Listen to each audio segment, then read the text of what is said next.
안녕하십니까. 둔산동 Q&A 공부방 동화쌤입니다. 자, 오늘 고등학교 첫 시험을 봤네요.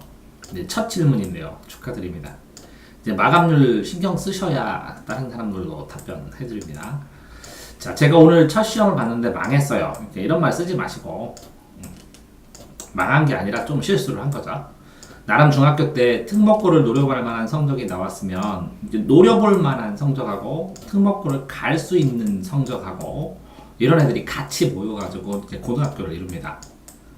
그러니까 특목고를 가도 되는 애들이 내신을 위해서 오면 이 아이들이 특목고를 갈 수 있는 실력이기 때문에 우수한 건 인정을 해야 됩니다.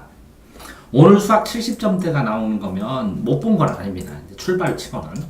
그러니까 이 수학 70점대가 아니라 90점, 100점 맞는, 70점보다 100점 사이, 70점과 100점 맞는 아이들은 이렇게 수학을 고1 범위를 10번 이상 하는 경우도 많거든요. 그러면 중학교 때 이 아이들이 초등학교 5학년 때부터 시작하는 애들인데 눈물나게 이렇게 노력을 많이 하는 애들이 있어요.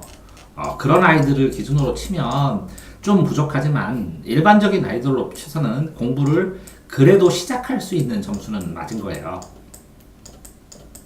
자, 당연히 충격을 받아요. 왜 그러냐면 중학교 때는 90점대 이렇게 맞던 아이들이 중학교 때는 거의 70점대 점수가 나와서 한 20점대 하락하는 현상은 일반적으로 다른 고등학교에서도 흔하게 나타나는 현상이거든요. 그래서 평균이 90점대 아이가 70점대 고등학교 평균으로 나오는 경우도 흔하게 있어요. 수학에서 그런 점수가 나올 줄 상상도 못하고 우셨는데 이제 울지 말고 이제 또 시작해야죠.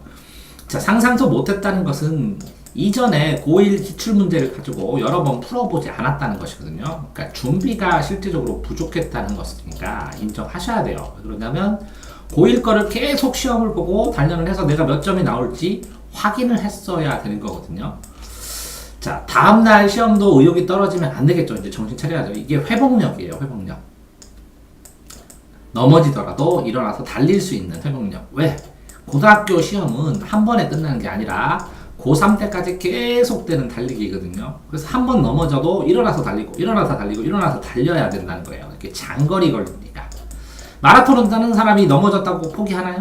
아유. 의욕을 상실하나요? 이런 장거리 마라톤이니까 이제부터 달려가면 됩니다.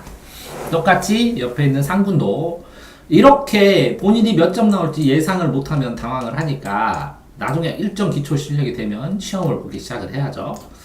자, 첫날 국어 실수를 많이 해서 이렇게 실수 잡는 노트를 따로 만드셔야 돼요.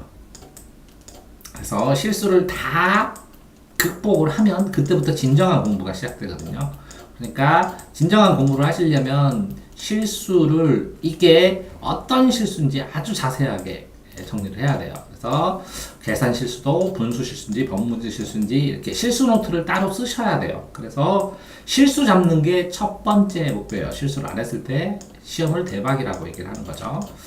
자, 80점대 후반이 나왔고 실수를 했는데도 80점이면 못하는 실력이 아니에요. 수학도 70반대 후반, 역사는 60점대.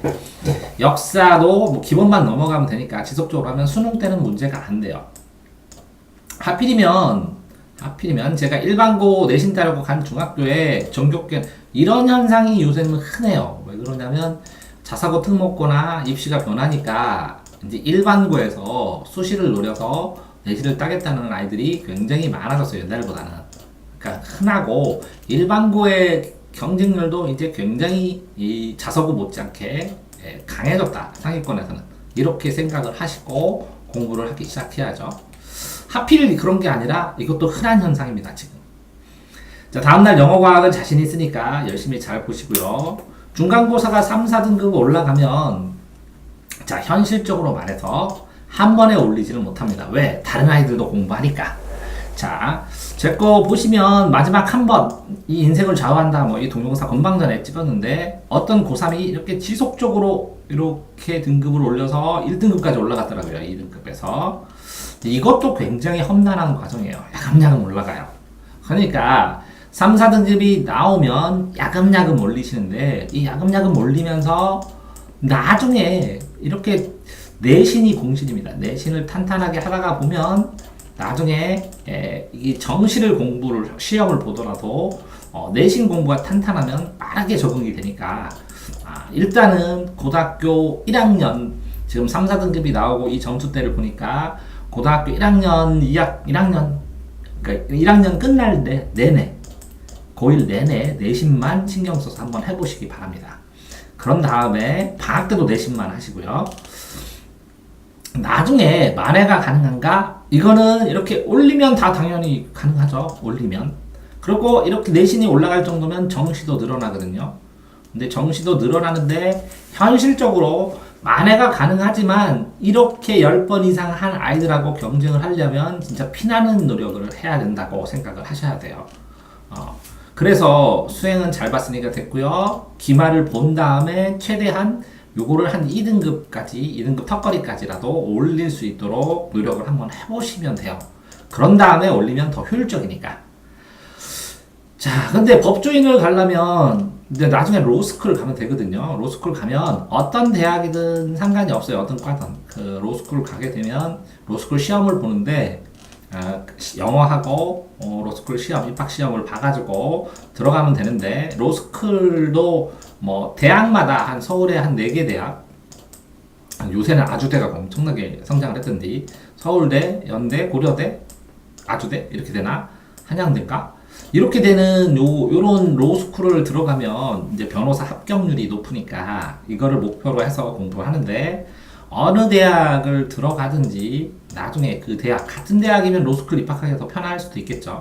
근데 그럼에도 불구하고 법조인 되는 데는 뭐 충분히 뭐 상관없고 이 점수로 타격을 크게 입을까 걱정 안 하셔도 됩니다. 현실적으로 만회 가능하고 현실적으로 공부를 하면 접근하면 되는데 첫 번째, 자, 나보다 더 많이 공부한 학생이 있다. 지금도 라는 걸 인정하셔야 되고요.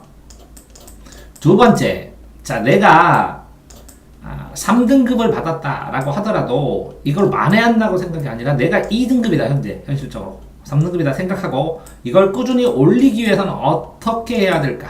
야금야금 욕심 팍팍 내지 말고 한 번 시험 볼 때마다 0.5등급씩이라도 올리기 위해서는 어떻게 해야 될까? 필사적으로 노력을 하셔야 되고, 자, 세 번째, 그러면서 여러 가지 스펙이나 뭐 이런 거 하다 보니까 복잡해지는데 1학년 동안에는 내신만 신경 써셔야 돼요. 지금 등급 3등급 나오면 내신만 신경 쓰고 스펙을 최소한으로 줄이고 수행평가 열심히 해서 스펙을 최소한으로 줄여서 1년 동안에, 자, 지금 중간 봤죠? 중간 기말, 2학기 중간 기말 동안에 계속 내신을 향상되는 모드를 봐야 나중에 이거랑 정시랑 가능성을 비교할 수 있으니까 다른 생각 말고 계속 내신만 최선을 다해서 끌어올리도록 해봐야 돼요.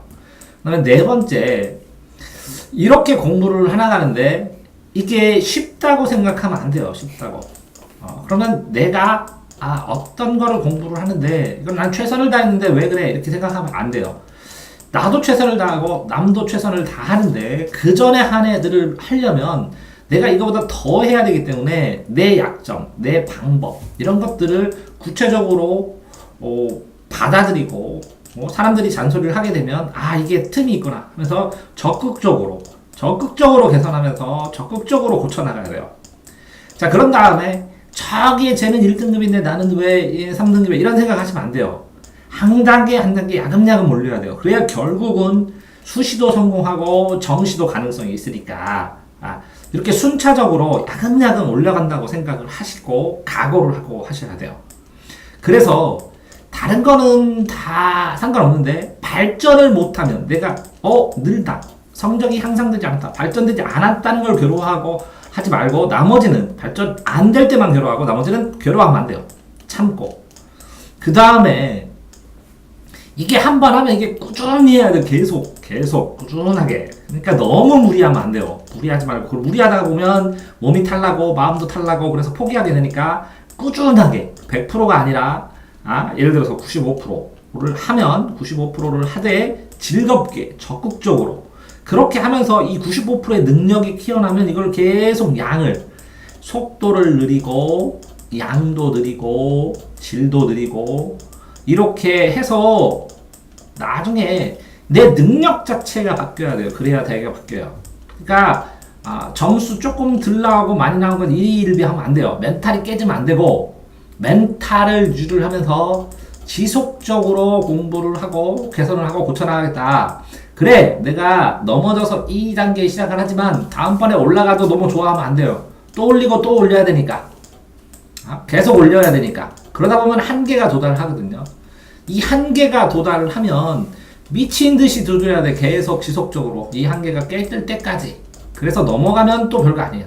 넘어가도 또 한계가 있고 또 한계가 있고 이게 지속적으로 한계. 그러니까 한계를 돌파하는 재미로 공부를 하셔야 돼요. 그래야 가능성이 있어요. 앞으로 어떻게 해야 되냐고요? 한계를 돌파하는 것을 재미로 삼아라. 이렇게 말씀드릴 수 있습니다. 둔산동 동아쌤입니다.